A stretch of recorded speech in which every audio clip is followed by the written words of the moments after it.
Sudah kan? Oh, jangan kira. Ada buah. Mana itu ini?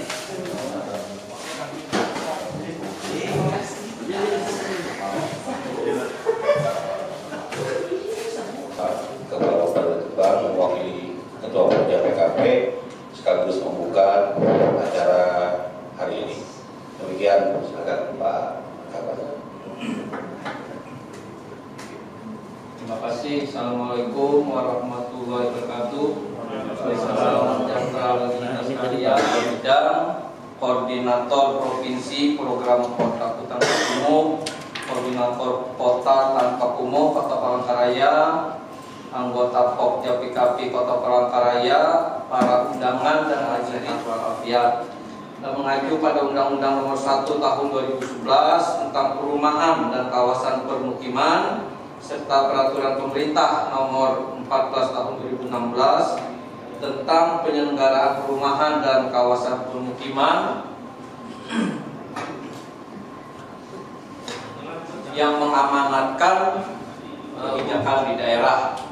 Dan untuk menjalankan ini Pak komitmen tersebut diperlukan peran kelembagaan yang mengkoordinasikan pembangunan perumahan dan kawasan permukiman 45/209/2022 tanggal 20 Juli 2022. Dan landasan utama dari pembentukan Pokja PKP Kota Palangkaraya ini adalah komitmen kita bersama untuk memenuhi kebutuhan akan sinergi pembangunan perumahan dan kawasan permukiman dengan keanggotaan yang lebih inklusif yang memerankan fungsi advokasi, fasilitasi, intermediasi dan sebagai mitra daerah dalam pembangunan perumahan kawasan permukiman. Mengingat keanggotaan Pokja PKP Kota Palangkaraya ini sebagai eksis dan bidang perumahan, identifikasi kelembagaan, pembiayaan serta permasalahan dan rencana program kerja ke depan. Untuk itu dalam kegiatan rapat koordinasi Pokja PKP Kota Palangkaraya triwulan 4 dan kawasan pemukiman di Kota Palangkaraya menjadi lebih baik, efektif dan berkelanjutan. Selamat melaksanakan kegiatan rapat koordinasi dan dengan memohon ridho Allah Subhanahu wa taala Tuhan Yang Maha Esa dan atas nama kita yang hadir rapat koordinasi Kelompok Kerja Perumahan dan Kawasan Pemukiman Kota Palangkaraya triwulan 4 tahun 2000. Baik Bapak Ibu dan sekalian, untuk bisa mempersingkat waktu mungkin kita langsung saja. Saya coba untuk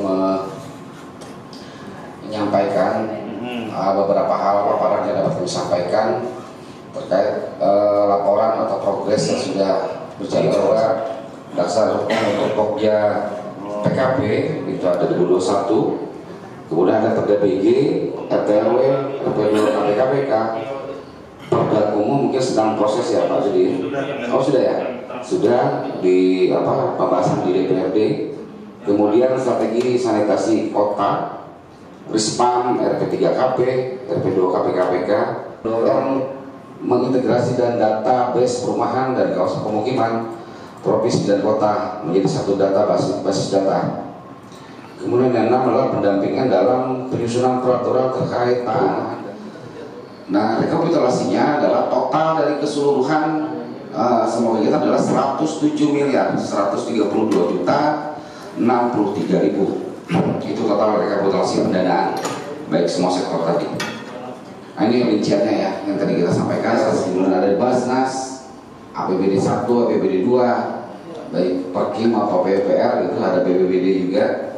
Kemudian dari daerah kelurahan dan CSR, termasuk dari KMMD yang terakhir ada 148.800.000 rupiah unit.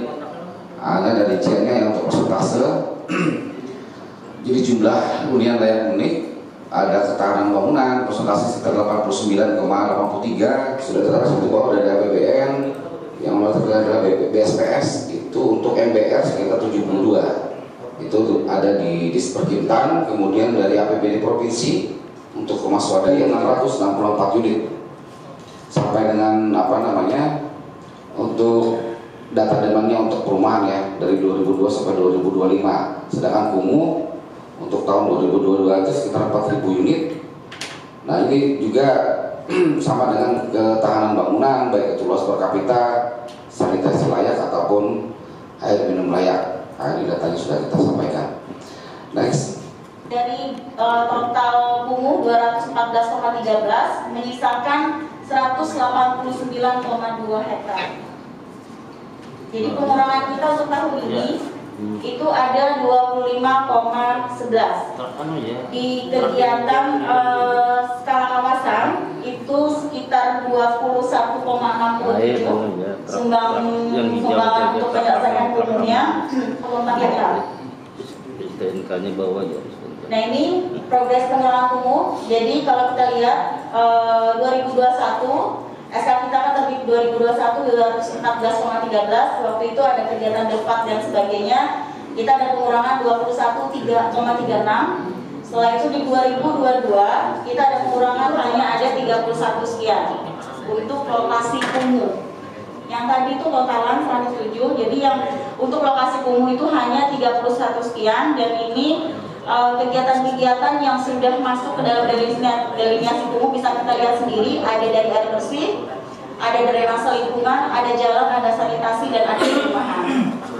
Terusnya ya Pak Dodi ya, kemarin Pak Dodi belum sempat, jadi ada beberapa hal yang digaris ditekan untuk bisa mewujudkan apa yang dimimpikan oleh pemerintah kota. Dalam hal ini master plan yang dipilih kemarin seperti apa, misalnya kelurahan apa itu dibikin seperti apa. Nah, perlu pendanaan untuk melakukan kegiatan semacam penyusunan master plan dan lain-lain untuk menyiapkan RC-nya.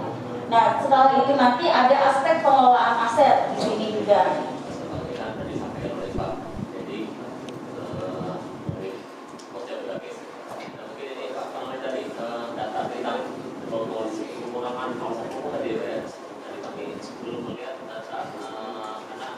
Kegiatan sanitasi ini kan ada beberapa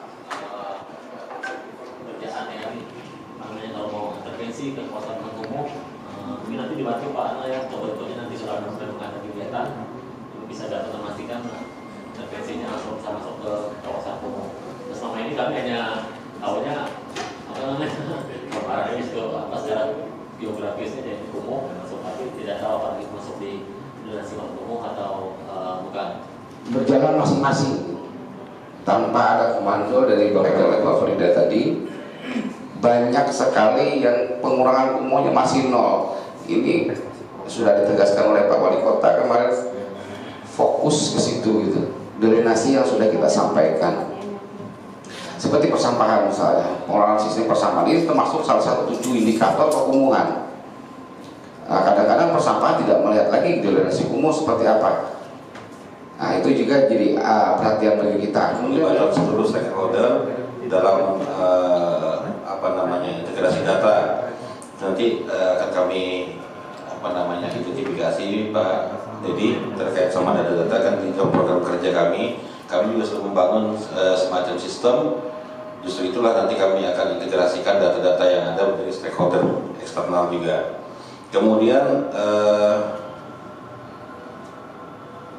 juga concern terhadap kawasan kumuh mungkin belum tercover, belum terinformasikan ya ke Pokja PKP Pak Yusran. Masalah sosialisasi yang sudah dilakukan oleh Dinas Lingkungan Hidup terkait dengan bank sampah dan sebagainya. Jadi kalau kita lihat masukan dan saran ini menjadi pertimbangan dari Pokja PKP, mungkin ada sedikit yang perlu kita sedikit penekanan Pak Kabid, Pak Kawan terkait sama tata ruang, yaitu ini kali ini terkait dengan integrasi koordinasi forum kami ini. Jadi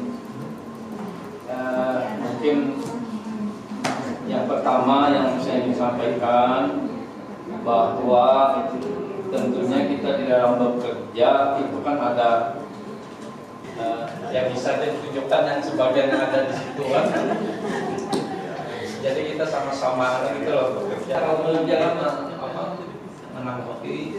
Nah yang kedua, keberhasilan Pokja ini indikatornya apa? Nah makanya Bapeda Provinsi menganggap kita Pokja PKP